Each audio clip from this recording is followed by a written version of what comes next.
হোজাই দলপুখুৰী প্ৰজেক্টত অংগনবাড়ী চাকৰিৰ দুৰ্নীতি লৈ ৰাজ্যৰ উত্তাল প্ৰতিবাদকাৰী প্ৰতিবাদত ওলাই পৰিল উৰহি গছৰ ওৰ প্ৰতিবাদকাৰীসকলে দলপুখুৰী প্ৰজেক্টৰ CDPO আৰু স্বপন আচাৰ্যৰ বিৰুদ্ধে আনিলে ভয়ংকৰ অভিযোগ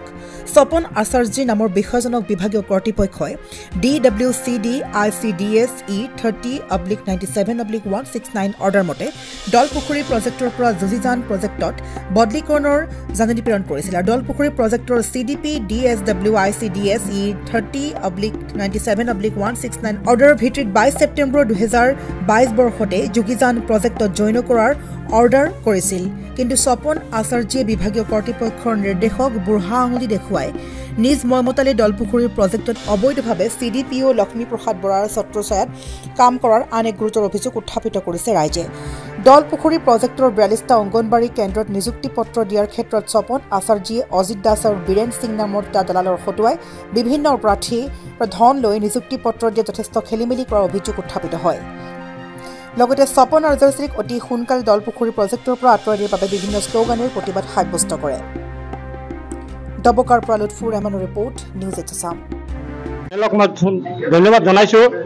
আৰু এই আপোনালোকৰ এই চেনেলৰ মাধ্যমত অসম চৰকাৰ তথা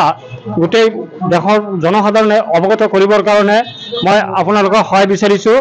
আৰু স্বপন আচাৰ্যৰ বিষয়ে মই এইটো ক'ব পাৰিম যে তেওঁ ইয়াৰ পৰা সম্পূৰ্ণৰূপে ইয়াৰ পৰা ৰিলিজ হৈছে ট্ৰেন্সফাৰ কৰিছে চৰকাৰে আজিলৈকে তেওঁক মানে ৰিলিজ দিয়াৰ পিছতো ইয়াতে কৰ্মত জড়িত হৈ আছে গতিকে মই এইটো অসম চৰকাৰক অনুৰোধ কৰিব বিচাৰিছোঁ তেওঁ পলমতে তেওঁ ইয়াৰ পৰা মানে ৰিলিজ দিয়াটো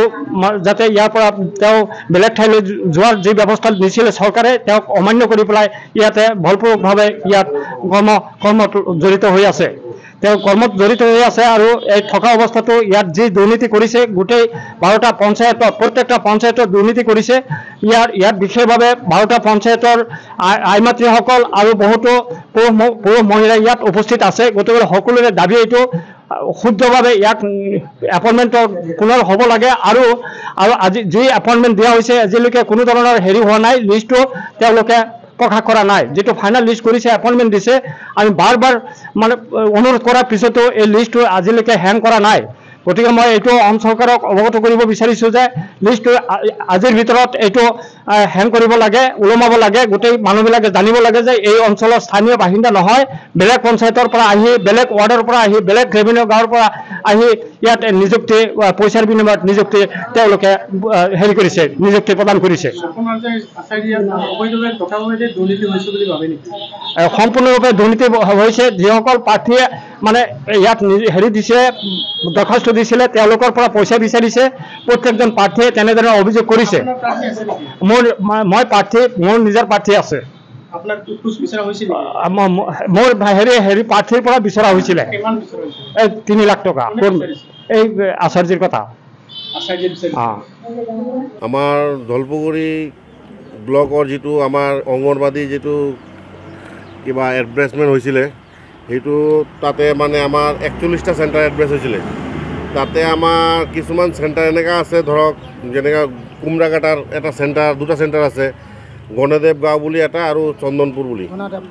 তাতে মানে কি হৈছে এইকেইটা চেণ্টাৰ তাতে নিদিয়াকৈ চিংগাৰীবস্তি গাঁও পঞ্চায়তত দিলে তেতিয়া কি ক'লে চিংগাৰীবস্তি গাঁও পঞ্চায়ত দিয়াৰ পিছতো এইটো চাকৰিটো একচুৱেলি চিংগাৰীবস্তি মানুহো পোৱা নাই পালে কি জুগিজান ব্লকৰ ৰাধানগৰ পঞ্চায়তৰ মানুহ পালে যিটো নেকি দালাল ৰাজ কৰিছিলে এতিয়া অফিচত যিমান দালালটো চলাইছিলে তাৰ নাম হৈছে অজিত দাস তাৰ ঘনীয়েকে পালে তাৰ ঘনীয়েকে আমাৰ ঘনীয়েকক দিছিলোঁ আমি চিংগাৰীবস্তি পঞ্চায়তত মানে কিবা চাকৰিৰ কাৰণে তেতিয়া আমি বোলে জৰীপ এলেকাৰ বাহিৰত বোলে সি যদি জৰীপ মই যদি বাহিৰত হওঁ সি ক'ৰ পৰা পালে চাকৰি আহি এইটো আমাৰ অভিযোগ আছিলে আৰু আমাৰ পিছফালে গণদেৱ গাঁৱৰ মানুহ আহিছে সিহঁতেতো চেণ্টাৰটো এতিয়া পোৱা নাই এতিয়া সিহঁতে যি ক'ব লাগে সিহঁতে ক'ব আৰু মূল অভিযোগ ইয়াতে টোটেলি আমাৰ CDP যিটো ছাৰ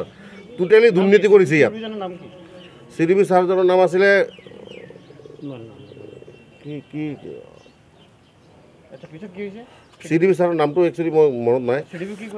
এই তেওঁ মানে যোনটো আমাৰ 2009 চনৰ একচুৱেলি এইটো কোৰ্টৰ আগত 2009 চনত যেতিয়া হাইকোৰ্ট হৈছিলে হাইকোৰ্ট হোৱাৰ পিছত যিটো আমাৰ হাইকোৰ্টৰ ৰায় হৈছিলে এতিয়া আমাৰ 2023ত এইটো এডভাৰ্টাইজমেণ্ট হ'লে এডভাৰ্টাইজমেণ্ট হোৱাৰ পিছত মানে আগৰ যিটো 2009 চনৰ যিটো ছাৰ্ভে তাৰ লগত এতিয়া ছাৰ্ভে এটাও মিল নাই ইয়াৰ পৰা কাটি তাৰ পৰা কাটি তাতে লৈ পেলাই এনেকৈ দুৰ্নীতি কৰিছে ইয়াতে প্ৰত্যেক মানুহৰ পৰা শুনামতে 2 লাখ 3 লাখ কৰি মোৰ তাতো বিচাৰিছিলে মই দিব পৰা নাই কাৰণে অজিত দাস কিমান বিচাৰিছে 2 লাখ টকা মোৰ পৰা বিচাৰিছিলে হেল্পাৰৰ চাকৰিৰ কাৰণে 2 লাখ লাগে মই কৈছোঁ 2 লাখ কিয় পৰা দিম হেল্পাৰৰ পাম দৰমহা 2,000 আৰু 3,000 মই 2 লাখ কিয় পৰা দিম আৰু মই দুখীয়া মানুহ ক'ৰ পৰা দিম নিদিয়াৰ কাৰণে মোক কি কৰিছে মই বোলে জৰুৰীলৈকে আৰু বাহিৰত এনেকৈ কৰি দিছে খালী হৈ থকা পদবিলাকত কাৰোবাক নিযুক্তি দিয়া হৈছে নেকি বৰ্তমান সময়ত দিয়া হ'ল এপাৰ্টমেণ্ট দিয়া হ'ল এই কোৱা নাই অজিত দাসৰ ঘৈণীয়েকে পালে এই গণদেৱগাঁওটো একচুৱেলি কুমৰাঘাটা পঞ্চায়তত হয় ঘৰ অফিচ গুদান আদি সলনি কৰাৰ কথা ভাবিছে নেকি পিছে সলনি কৰিব হয় সকলো বস্তু এঠাইৰ পৰা আন ঠাইলৈ সহজে নিয়াটো জানো সম্ভৱ চিন্তা তাতেই নহয় জানো কেৱল ঘৰ অফিচে নহয় ডাঙৰ ডাঙৰ মেচিন বাইক ডাঙৰ গাড়ীকে ধৰি সকলো বস্তু পিছে এতিয়া আৰু চিন্তাৰ কোনো কাৰণ নাই আপোনাৰ এটা মাথো ফোন কলতে সমাধান হৈ পৰিব এনেসমূহ সমস্যা আপোনাৰ কাষত আংকুশ কাৰ্গো পেকাৰ্ছ এণ্ড মুভাৰ্ছ সমগ্ৰ ভাৰততে প্ৰভাইড কৰে ডোৰ টু ডোৰ ছাৰ্ভিচ গতিকে দেৰি কিহৰ এতিয়া যোগাযোগ কৰক 9957630102 অথবা 9546214823 নম্বৰত লগতে ঠিকনা ফটাহিল আমবাৰী নিয়াৰ অনাথ আশ্ৰম আমবাৰী থানা গুৱাহাটী